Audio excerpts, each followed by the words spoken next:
All right, class, let's restart with Unit 5 of course code 9382, Functional English, that is expressing certainty and uncertainty and also expressing obligation.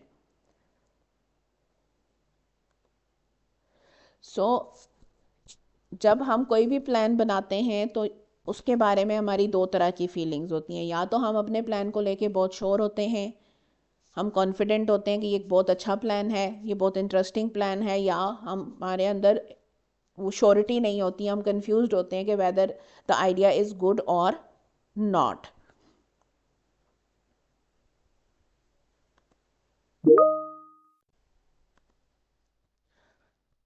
तो फिर certainty क्या है? Certainty वो condition है जिसमें हम completely confident होते हैं किसी चीज़ के बारे में और हमें उसके बारे में कोई डाउट नहीं होता। और अनसर्टेनिटी क्या है? जब हम किसी चीज़ के बारे में कॉन्फिडेंट नहीं होते, हम डिसाइड नहीं कर पा रहे होते या हम उस चीज़ के बारे में श्योर नहीं होते, तो फिर हम किस कंडीशन में होते हैं? अनसर्टेनिटी की कंडीशन में।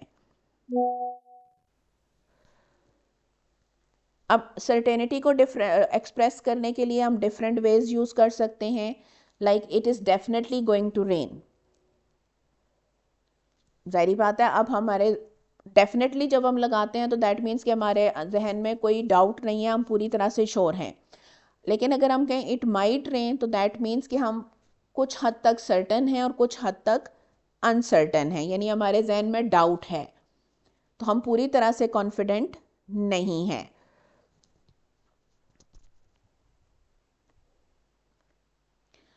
अब डिग्रीज ऑफ सर्टेनिटीज हैं। So it's definitely going to rain, 100% certainty. Look, it's going to rain. It will surely rain this afternoon. I think it will rain. I don't think it will rain. It will probably, it may rain, it might rain. It probably won't rain. It probably may rain. It might rain. It definitely won't rain.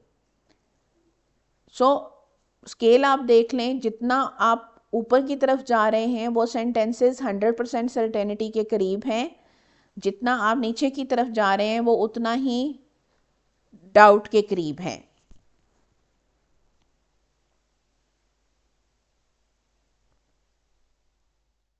अब जाहिर बात है, जब आप doubt या certainty दोनों ही को show कर रहे हों तो अप्रोप्रिएट लैंग्वेज यूज़ करना ज़रूरी है, बिकॉज अदरवाइज कन्फ्यूजन क्रिएट हो सकती है कि whether you are showing certainty और अनसर्टेनिटी। अब जब आपकी डिग्री ऑफ सर्टेनिटी कंप्लीट होती है तो आप कौन कौन से वर्ड्स यूज़ करते हैं? सर्टन और सर्टनली, डेफिनेट और डेफिनेटली, क्लियर और क्लियरली, अनडाउटेडली। अगर स्ट्रॉन्ग सर्टेनिटी हो तो प्रॉबेबली, प्रेजमेबली। अगर लेस स्ट्रॉन्ग हो जाए तो लाइकली, अनलाइकली, पॉसिबली और पॉसिबली नॉट, परहैप्स और परहैप्स नॉट। तो ये डिग्रीज ऑफ सर्टेनिटी आप देख लें, क्योंकि पेपर में आपको इस तरह के क्वेश्चंस आते हैं जिसमें आपको ये कहा जाता है कि एक ऐसी स्टेटमेंट बनाएं, या ये जो आपको स्टेटमेंट दी गई है इसको लेस स्ट्रॉन्ग बनाएं, या इसको कंप्लीट सर्टेनिटी वाली स्टेटमेंट में कन्वर्ट करें, या इसको स्ट्रॉन्ग सर्टेनिटी वाली स्टेटमेंट में कन्वर्ट करें। तो आपको कंप्लीट, स्ट्रॉन्ग और लेस स्ट्रॉन्ग वाले एक्सप्रेशंस के बारे में पता होना चाहिए। So complete certainty expressions are certain or certainly, definite or definitely, clear or clearly, undoubtedly. For strong we have probably and presumably. For less strong we have likely and unlikely, possibly and not possibly, perhaps and not, perhaps not. It's definitely going to mall. No. I am definitely going to mall. He is definitely going to mall.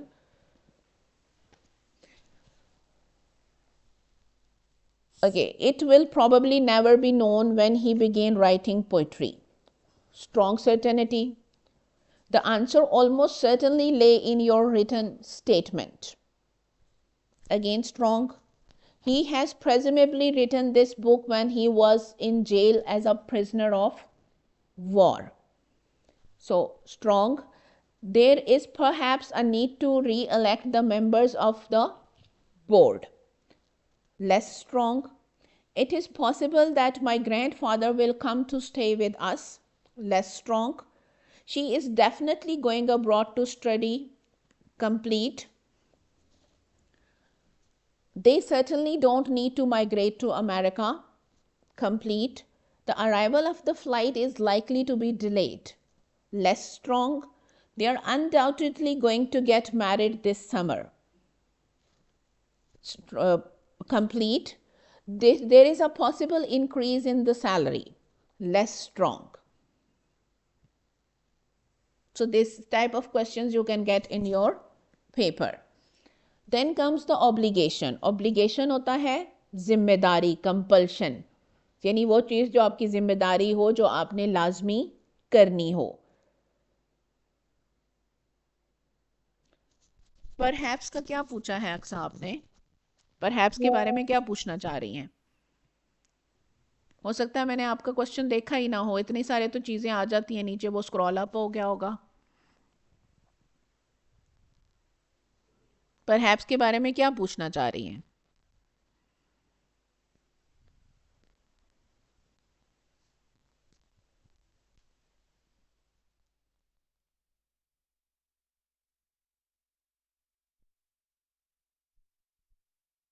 Perhaps हम use करते हैं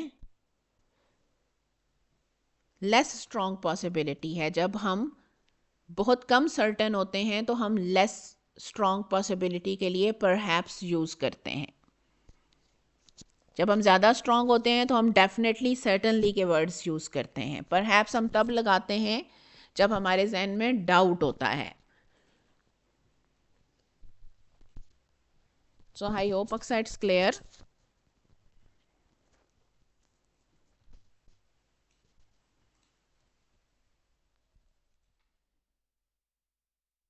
you are welcome. Okay, अब जो binding acts होते हैं हमारे, या जो बाइंडिंग जिम्मेदारियां होती हैं हमारे ऊपर, वो 3 तरह की होती हैं. एक तो सोशल होती हैं, यानी हमारे सोशल रिलेशंस या हमारी सोसाइटी की तरफ से वो चीज़ें ऐसी होती हैं कि हमें लगता है कि हमें वो लाजमी करनी चाहिए. फिर कुछ लीगल ऑब्लिगेशंस होती हैं, यानी कानूनी पाबंदियां होती हैं या जिम्मेदारियां होती हैं जो अगर हम पूरी ना करें तो ऑब्वियसली लीगल सिस्टम पनिशेज अस. फिर कुछ मॉरल ऑब्लिगेशंस होती हैं जो हमारे अच्छाई और बुराई के मेयार होते हैं, उनके हिसाब से हमारे ऊपर वो पाबंदियां होती हैं, जैसे झूठ ना बोलना, सच बोलना, बैक बाइटिंग ना करना, किसी को नुकसान पहुंचाने वाली बातें ना करना. All these are basically moral obligations. तो हमारे पास तीन तरह की ऑब्लिगेशंस होती हैं: social obligations, legal obligations and moral obligations. तो कोई भी ऐसी रिक्वायरमेंट, ऐसी ड्यूटी, कॉन्ट्रैक्ट या प्रॉमिस जो हमें मजबूर करे कि हम कोई काम करें या किसी काम से रुक जाएं, यानी या तो हम किसी पर्टिकुलर कोर्स ऑफ एक्शन पे मजबूर हूँ या उस कोर्स ऑफ एक्शन को ना करने के पाबंद हूँ, तो वो क्या कहलाता है? ऑब्लिगेशन. अब वो सोशल रिक्वायरमेंट भी हो सकती है, वो लीगल रिक्वायरमेंट भी हो सकती है, और वो मॉरल रिक्वायरमेंट भी हो सकती है. अगर कोई कोर्स ऑफ एक्शन हमारे ऊपर सोसाइटी इम्पोज करती है तो वो सोशल ऑब्लिगेशन है. अगर वही कोर्स ऑफ एक्शन हमारे ऊपर लॉ इम्पोज करता है तो वो लीगल ऑब्लिगेशन है. अगर वो हमारी कॉन्शियंस यानी हमारा ज़मीर हमारे ऊपर लागू करता है तो वो मॉरल ऑब्लिगेशन है. लेकिन बहरहाल हम उसकी वजह से बाउंड भी होते हैं और रिस्ट्रिक्टेड भी होते हैं. इसी तरह से अगर कोई कोर्स ऑफ एक्शन हमसे डिमांड किया जाए कि ये हमने लाजमी करना है, कोई हमारी पोजीशन की वजह से, जैसे अगर कोई हेड ऑफ़ इंस्टीट्यूट हो तो उसके ऊपर कुछ जिम्मेदारियां होती हैं, कोई हेड ऑफ़ फैमिली होता है तो उसके ऊपर कोई जिम्मेदारियां होती हैं. अगर कोई घर में अगर कोई बच्चा हो, बड़ा बच्चा हो, और उसके ज़िम्मे अगर उसके पेरेंट्स छोटे बच्चों को करके कहीं थोड़ी देर के लिए भी जाएं तो फॉर दैट टाइम पीरियड वो ऑब्लिगेशन होती है उस बच्चे की कि वो अपने बाकी बहन भाइयों का ख्याल रखे. जिम्मेदारी, ऑब्लिगेशन मीन्स जिम्मेदारी, पाबंदी. ये जो ऑब्लिगेशन होती है, ये जो पाबंदी होती है हमारे ऊपर, ये जो डिमांड होती है, ये पोजीशन की भी हो सकती है, कस्टम की भी हो सकती है, लॉ की भी होती है, और रिलीजन की भी हो सकती है. यू आर वेलकम रचना. कुछ सिमिलर वर्ड्स भी हैं ऑब्लिगेशन से, यानी जिनके सेम मीनिंग्स हैं या मिलते जुलते मीनिंग्स हैं. कौन से? Commitment, duty, need, responsibility, liability, इन सब के सिमिलर मीनिंग्स हैं, यानी ऑब्लिगेशन। ऑब्लिगेशन ही की तरह कमिटमेंट भी होती है, ड्यूटी भी होती है, नीड भी होती है, रिस्पॉन्सिबिलिटी भी होती है और लायबिलिटी भी होती है।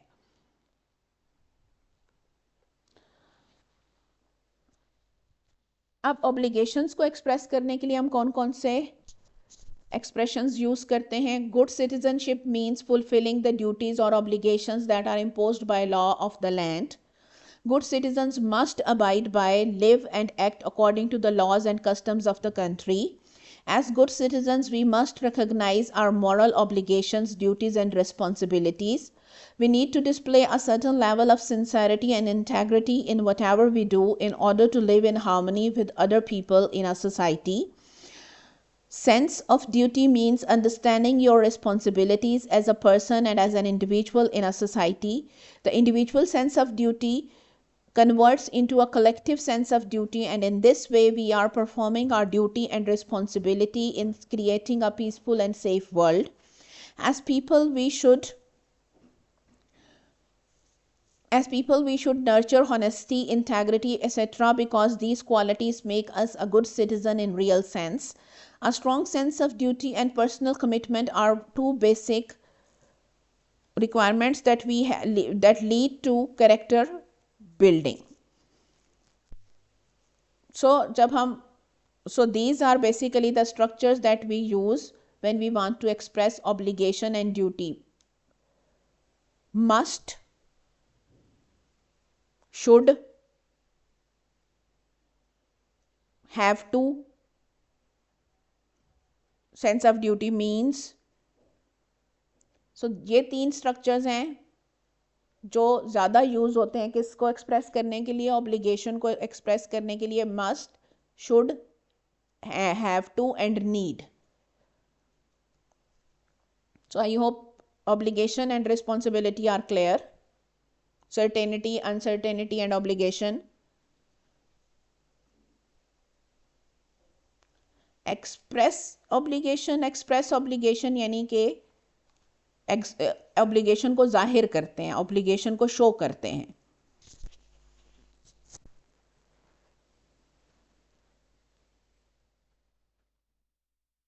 All right, so our next topic is active voice and passive voice.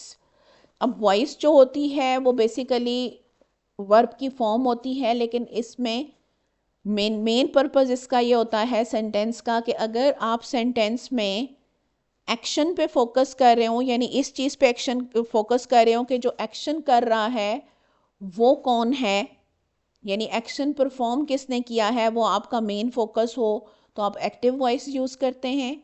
अगर आपका मेन फोकस एक्शन हो, एक्शन इटसेल्फ, एक्शन करने वाला ना हो, तो फिर आप पैसिव वॉइस यूज़ करते हैं. यानी लेट्स सपोज कि अगर आप ये कहना चाह रहे हो कि पीपल रीड न्यूज़पेपर्स, तो आपके लिए इम्पॉर्टेंट क्या है? न्यूज़पेपर का पढ़ा जाना नहीं. आपके लिए इम्पॉर्टेंट ये है कि न्यूज़पेपर पढ़ता कौन है? People. But if you want to emphasise के न्यूज़पेपर्स पढ़े जाते हैं, योर मेन फोकस इज के whether newspapers are being read और नॉट, तो फिर आप पैसिव वॉइस यूज़ करेंगे. You will say newspapers are read. By people optional है, लगाना चाहें तो लगा दें, ना लगाना चाहें तो ना लगाएं. सो आप एक्टिव वॉइस कब यूज़ करते हैं? जब आपका मेन फोकस एक्शन करने वाला हो. और पैसिव वॉइस आप तब यूज़ करते हैं जब आपका मेन फोकस एक्शन इटसेल्फ हो, या जिसके ऊपर एक्शन परफॉर्म हुआ है वो हो. Cricket is being played. Helping verb के बगैर पैसिव वॉइस नहीं बन सकता. थर्ड फॉर्म ऑफ वर्ब के बगैर भी पैसिव वॉइस नहीं बन सकता. ये दोनों चीज़ें पैसिव वॉइस के लिए कंपलसरी हैं. एक तो हेल्पिंग वर्ब, दूसरी third form of verb.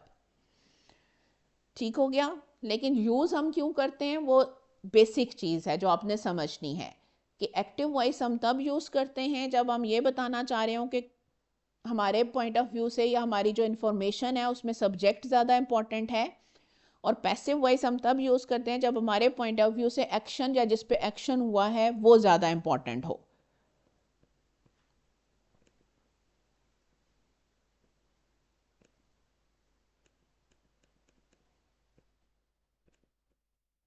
So active voice में subject performs the action, so verb जो है वो डायरेक्ट, उसके बाद डायरेक्ट ऑब्जेक्ट होता है, सब्जेक्ट वर्ब ऑब्जेक्ट इसका पैटर्न है।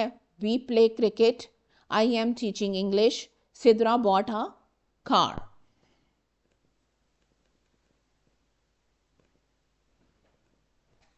देन पैसिव वॉइस में जो सब्जेक्ट है वो सेकेंडरी है, हमारा एम्फेसिस एक्शन पे है, हमारा फोकस सब्जेक्ट नहीं है।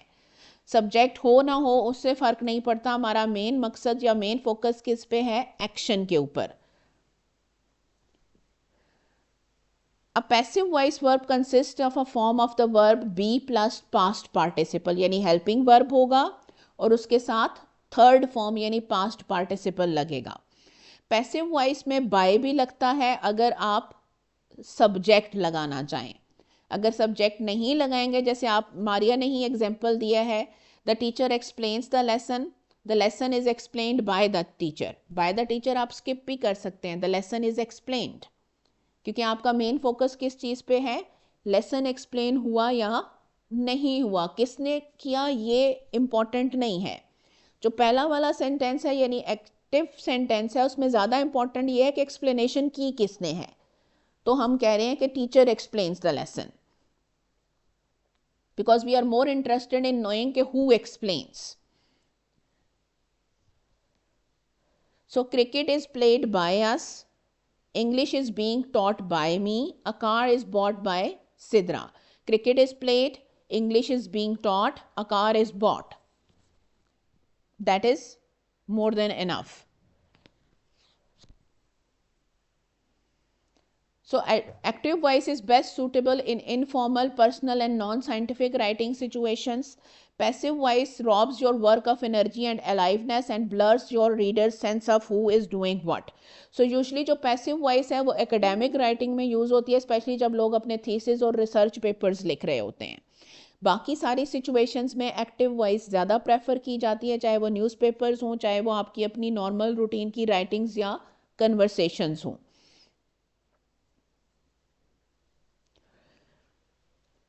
Writing in the active voice rather than the passive voice gives your writing more life and more clarity. यानी जब आप एक्टिव वॉइस में लिखते हैं तो वो आपकी राइटिंग ज़्यादा रिस्पॉन्सिबिलिटी वाली होती है, क्योंकि the subject is taking the responsibility for the action. उसमें ज़्यादा लाइफ होती है, उसमें ज़्यादा क्लैरिटी होती है। अब गुड राइटर्स जो होते हैं वो हमेशा एक्टिव वॉइस को प्रेफर करते हैं, क्योंकि वो इंफॉर्मेशन के फ्लो को क्लियर और डायरेक्ट रखना चाहते हैं, वो बातों को घुमाना नहीं चाहते। यूजली पैसिव वॉइस को बातें घुमाने और छुपाने के लिए भी यूज़ किया जाता है। बजाय ये कहने के कि सना ब्रोक द ग्लास, अब चूंकि आप छुपाना चाह रहे हैं कि ग्लास किसने तोड़ा, तो you will only say the glass was broken, because you want to hide कि ग्लास किसने तोड़ा था।